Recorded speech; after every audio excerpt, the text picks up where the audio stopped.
So how, W13, what do you think? Mike, you know very, very well that I just worry about that chunk that goes in the middle there. That's what I spend my time thinking about. So come on, tell me what's really changed? Because we know, everyone knows it's a big regulation change. So what does that really mean for the car? Well, I guess in terms of a regulation change, it's sort of twofold. The first one is, completely different shape to the car, but also the way the rules are constructed are completely different. So particularly the aerodynamics. And when you look at what we've got here, it's changed front to back. Everything right from the tip of the nose all the way to the back of the car is new. Probably the only bits that have carried over are things like the steering wheel and the pedals. And what we're really trying to do is to sort of get the underlying shape of the car right, the underlying architecture of the car right, so that we can get the right aerodynamic packaging around it. The car is shorter than last year by regulation, so we've had to shorten the gearbox. As you know, we've done quite a lot of packaging work on the front of the engine. There's been a fair amount there, yep. So we can shorten the car. And then it's all the detail bits, the packaging of electrical boxes, the whole layout of the electrical system on the car has changed.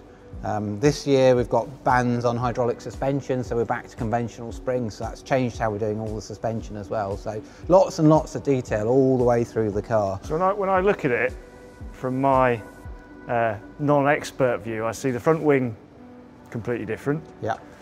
I see a huge change in the side pods, and then look at that rear wing. Yeah. That's just completely different. Yeah. So I guess front wing's pretty much driven by the regulation, and to the same extent the rear wing. I guess when you look at the side pods, I know you guys, you'd be worried whether that's going to cool. Yeah, I'm worried about my engine and how's that going to get cooled with a side pod that just seems to have disappeared. Well, a big chunk of work has gone into this car to try and get that cooling, and to get that cooling in a more efficient way. And as you know, the work we've done together on layout of the exhaust and the cooling systems of the car, I think, are going to pay big dividends in the aerodynamics.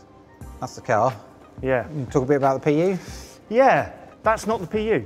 Well, it is a PU, and it's one from a couple of years back, but we won't be showing exactly what we've done, because there's just so much great work, I think, done by the team on, especially the way that it sits within the car. Well, as you've said to me, we all know, how much work's gone in to get it into the car. Front of engine, just completely different. Yeah. And I know, I guess over the years, we kind of talk about the front of engine, and almost every year we're rearranging it. Yeah. But this wasn't a little rearrangement. This has been a massive tear up. Sorry about that. Yeah, no, but it's to make it look like that, isn't it? Yeah. So we all understand. And like you said, the exhausts again. And again, I guess it's another one of those items you kind of look at it every year, and we tweak it here, we tweak it there. You and I both know that what's under there is completely different. So there's that whole packaging piece. But then we've also had some regulations put on us. The fuel? The fuel, yep. So the sort of sustainable element, the E10, the ethanol, and just the way that changes the combustion. The fuel, putting ethanol into the fuel, it does just mean the calorific value goes down.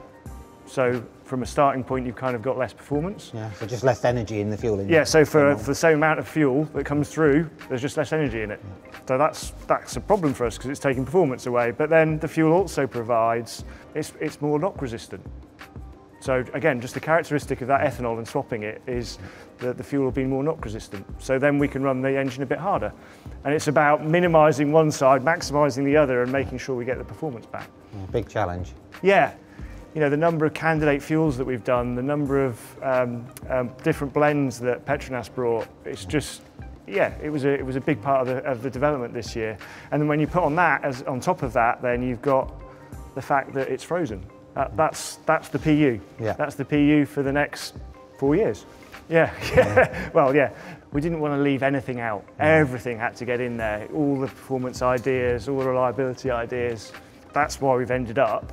If you look at the parts count of what's carried over, we're not that far off you. It's you're talking about one steering wheel. There's not that many parts we've carried over. It's definitely the biggest change that we've done since this regulation. Yeah, massive job. So what do you think the drivers will feel when they drive it? Will it be different for them? That's going to have more of an impact on what the drivers feel than the engine.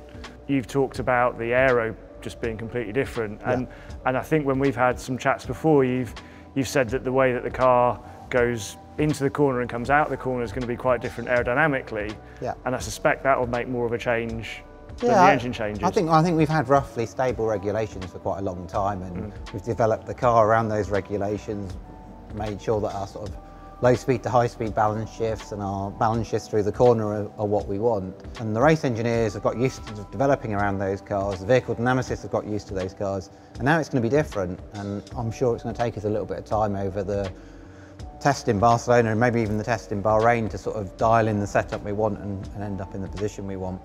Do you think it's going to be a year where the cars develop a lot because of these new regulations? That would seem like a likely thing to me. Yeah, I think so. I mean, in conjunction with the regulation change, we have much fewer runs in the wind tunnel we've ever had before. Less runs in CFD. So I suspect that most of the teams will find they're probably still on a strong development slope, and we'll see lots of upgrades as a result of that.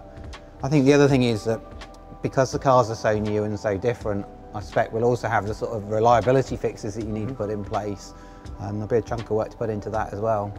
My thoughts are that if everyone's developed perhaps in a slightly different speed and everyone's doing their work in the wind tunnel, that it could be that the fastest car at the start of the year is nowhere near the fastest car at the end of the year, and as people bring upgrades you might see quite a lot of jumping of who's the quickest car. I think it's going to be really difficult to tell from winter testing who's quickest, just because I think depending what people's upgrade strategy is, do people bring an upgrade to the second test, they bring an upgrade to the first race, and then what's that order through the season, as you say, I think it's going to make quite a big difference.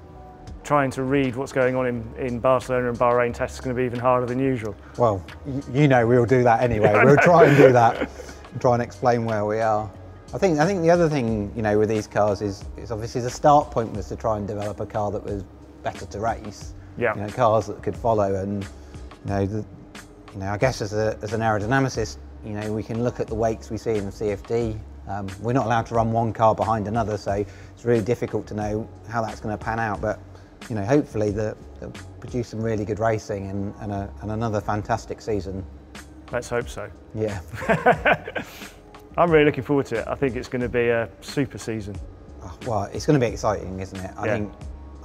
I guess particularly on the chassis side, I've not seen a regulation change like this in my career, and I think it's going to be really exciting to see how we get going. It's going to be really exciting to see where the competitors are at, and hopefully it's going to be another fantastic season for the fans, and can't wait to get started. It's going to be great seeing this thing doing what it should be doing. Yeah, start of a new chapter and all that. Yeah.